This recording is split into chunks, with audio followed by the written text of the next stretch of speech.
आर्य शब्द का शाब्दिक अर्थ क्या है? श्रेष्ठ या कुलीन है। सबसे प्राचीन वेद कौन सा है? ऋग्वेद है। ऋग्वेद में कुल कितने मंडल हैं?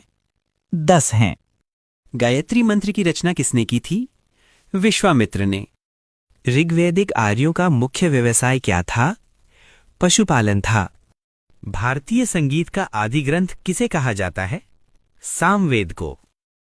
सत्यमेव जयते किस उपनिषद से लिया गया है? मुंडक उपनिषद से। ऋग्वेद में अघन्य यानी वध न करने योग्य शब्द का प्रयोग किसके लिए किया गया है? गाय को। पुराणों की संख्या कितनी है? 18 है। आर्य भारत में संभवतः कहां से आए थे? मध्य एशिया से। प्रसिद्ध 10 राजाओं का युद्ध यानी दाशराग्य युद्ध किस नदी के तट पर लड़ा गया? परुष्णी यानी रावी पर। असतो मां सद्गमया कहां से लिया गया है? ऋग्वेद से। किस वेद में जादुई माया और वशीकरण का वर्णन है? अथर्ववेद में। ऋग्वेद के किस मंडल में शूद्र का उल्लेख पहली बार मिलता है? 10वें पुरुष सूक्त में। वैदिक काल में निष्क किस अंग का आभूषण था? गले का। ऋग्वेद में सर्वाधिक संख्या में मंत्र किस देवता को समर्पित हैं? इंद्र। 250 सूक्त। संस्कारों की कुल संख्या कितनी है? 16 है। उत्तर वैदिक काल में किस देवता को सर्वोच्च स्थान प्राप्त था? प्रजापति को। ऋग्वैदिक काल की सबसे पवित्र नदी कौन सी मानी जाती थी?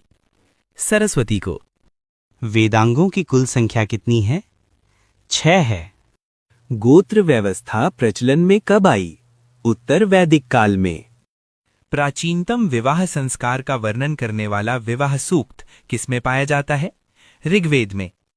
ऋग्वैदिक काल के उस सबसे प्राचीन प्रशासन तंत्र को क्या कहा जाता था जिसमें वृद्ध और विद्वान लोग शामिल थे?